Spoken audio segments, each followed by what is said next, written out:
اللهم صل على سيدنا محمد يا رب صل وسلم دائما ابدا على حبيبي. یہ بھی اکثر دینداروں میں دیکھا ہے، اگر صحیح کاروبار کا انتخاب کریں گے بھی نا تو محنت نہیں کرتے، کیونکہ وہ سمجھتے ہیں کہ ہم نے محنت کی تو ہم دنیا کمانے تو آئے نہیں ہیں، ہمیں تو اللہ نے اصل کس کے لیے پیدا کیا ہے؟ آخرت کے لیے. تو پھر یہ تکلف کی کیا گیا؟ پھر اس تکلف کی ضرورت کیا تھی؟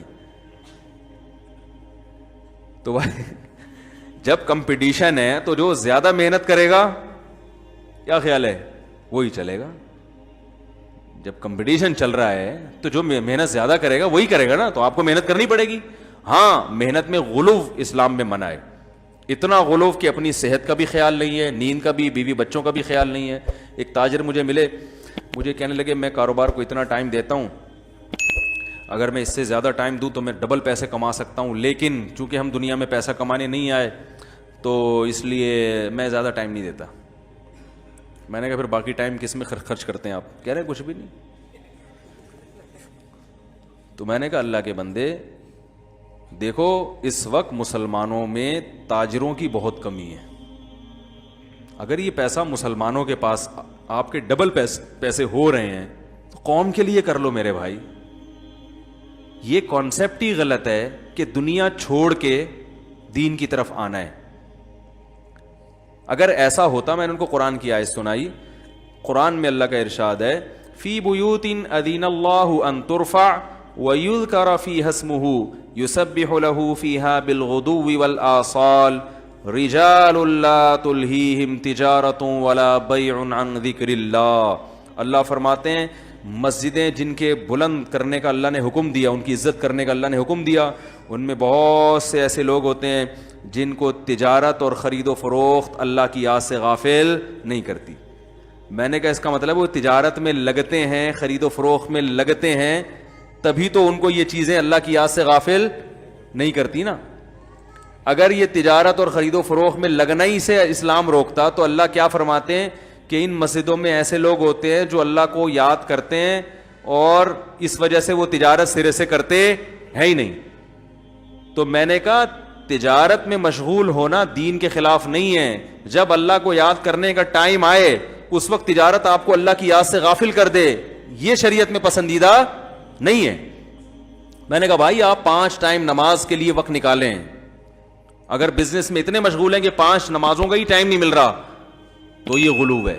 نمبر 2 اپنی صحت کے لیے ٹائم نکالیں، بزنس میں اتنا مشغول ہے کہ نہ واکنگ نہ دوستوں کے ساتھ ٹاکنگ، صحیح ہے نا، اور نہ کبھی تفریح کا ٹائم نکل رہا ہے اور نہ کوئی ایکسرسائز کا ٹائم نکل رہا ہے، نہ یہ تو اپنی ذات، یہ صحت کے حوالے سے. تیسری چیز ہے بیوی بچوں کا کے لیے، رشتہ داروں کے لیے ٹائم، وہ بھی نکالنا پڑے گا. سمجھ رہے ہیں نا، ایسے بزنس میں مشغول ہو گئے کہ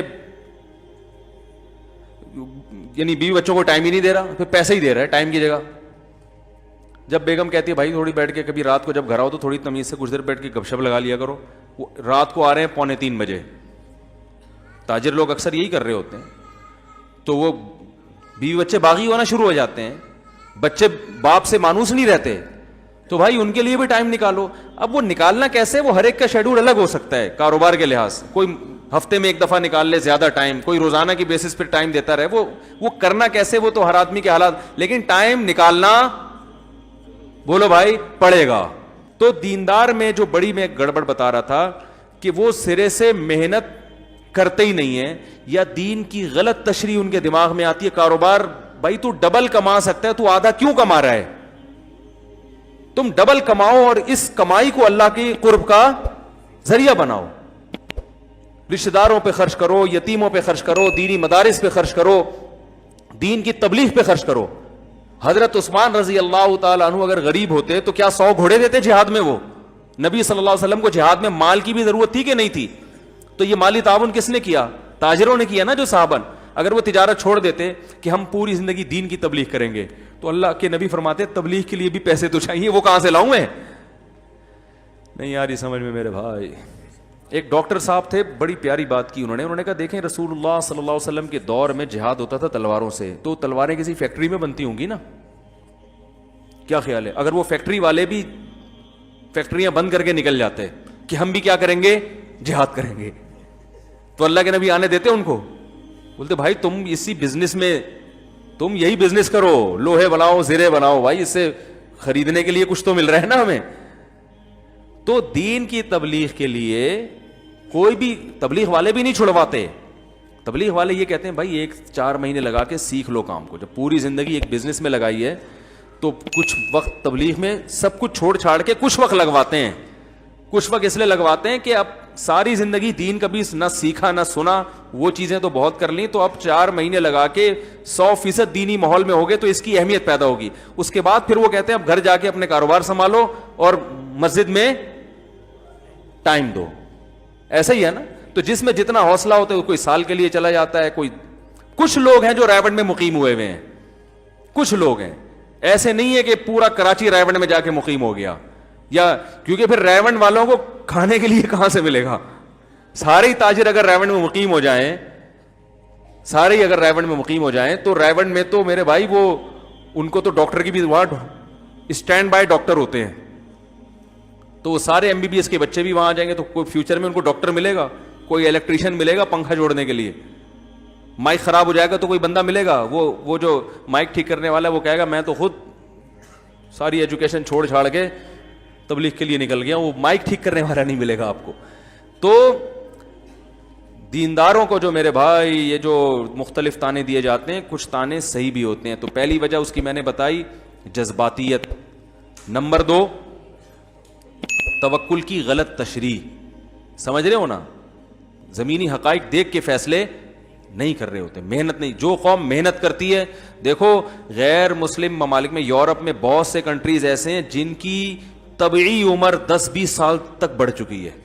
ریٹائرمنٹ کی عمر بڑھا دی ان لوگوں نے, 60 سال ہوتی تھی اب 70 سال ریٹائرمنٹ کی عمر کر دی. کیوں؟